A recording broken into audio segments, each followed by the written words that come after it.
আসসালামু আলাইকুম এভরিওয়ান, কেমন আছেন সবাই? আশা করছি ভালো আছেন। আজকে আপনাদের সাথে শেয়ার করতে চলে আসলাম আমার একটা কেকের ডেকোরেশন। তো চলেন স্টার্ট করি। এইভাবেই আমি আমি ওই রকমভাবে পারফেক্ট হই নাই, কারণ হচ্ছে আমি সব সময় কাজটা করি না, যেহেতু আমি মোস্ট অফ দ্য পিপল জানেই না যে আমি কেকের কাজ করছি এখানে ফতুল্লার। যারা আমার পরিচিত, যারা আমার ফেসবুক পেজে আছে আর কি, যারা আমার খুবই কাছের, তারাই জানে যে আমি কেক সেল করি। তো তারই মাধ্যমে আর কি টুকটাক কেক বিক্রি হয়। তো এই কাজটাও আমার এই প্রথম করা। মানে এখন নতুনভাবে চেষ্টা করছি যে নতুন কিছু আইটেম করা, নতুন কিছু ডেকোরেশন করার, যদিও আমি খুবই দুর্বল এগুলাতে। তারপর চেষ্টা করছি আস্তে আস্তে, ইনশাল্লাহ একদিন অনেক সুন্দর করে কেক বানাতে পারবো আশা করি। ওই যে কথায় বলে না, প্র্যাকটিস মেক্স ম্যান পারফেক্ট, সেই রকম আর কি। তো এটাও আজকে ফার্স্ট ট্রাই করলাম। ডিজাইনটা আমার কাছে ভালো লাগছিল। এটা হচ্ছে মাহাতাবের পাপার একজন বিজনেস পার্টনার, ওনার মেয়ের বার্থডের জন্য আর কি উনি অর্ডার করছিল। গত বছরও করছিল, কিন্তু গত বছর আমি এখানে ছিলাম না, দ্যাটস ওয়াই আমি দিতে পারি নাই।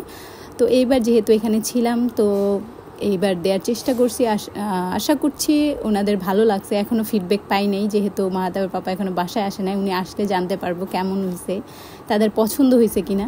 যেহেতু মেয়ের বার্থডে আর মেয়েটাও বেশি বড় না, তাই এই পুতুলে একটা ছবি দিয়ে এই ডিজাইনটা করছে। আমি রিসেন্টলি দেখেছি ফেসবুক পেজে, এটা খুবই ভাইরাল। তো এই জন্যই করা। এটা হচ্ছে আমার কেক টপার, আমি কেক টপার সেল করি, কেক টপারও বানাই। এটা ছিল আমার পক্ষ থেকে ওই মেয়েটার জন্য ছোট্ট একটা গিফট, আমি যেহেতু কেক টপার বানাই। তো কেমন হয়েছে আপনারা বলবেন। যেহেতু প্রথম করছি, একটু ভুল হতেই পারে, কিন্তু আমার মতে ঠিকই আছে।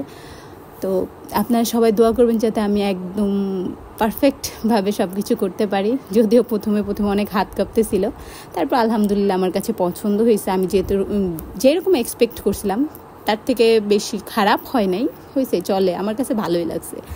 তো আপনাদের কাছে কেমন লাগছে আপনারা জানাবেন। আর হচ্ছে যেহেতু আমি অত এক্সপার্ট না, তার জন্য আমার অনেক টাইম লাগছে আর হাত কাঁপতেছিল। মানে নতুন কিছু করতে গেলে আমার হাতই কাঁপে, যে হবে কি না জানি না, সুন্দর হবে কি না।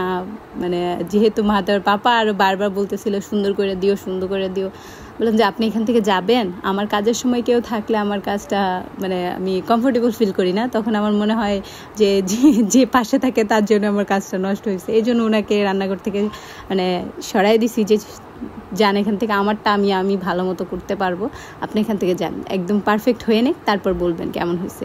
তো এই আমার কাজ শেষ। এখন আপনারা বলেন কেমন হয়েছে, আমাকে কমেন্ট করে অবশ্যই জানাবেন। আপনারা কিন্তু কমেন্ট করেন না, শেয়ার তো করেনই না। আমার কিছু একদম কাছের মানুষ শেয়ার করে, তো আপনারা একটুখানি শেয়ার করে আমার পাশে থাকবেন। আজ এ পর্যন্তই, আল্লাহ হাফেজ।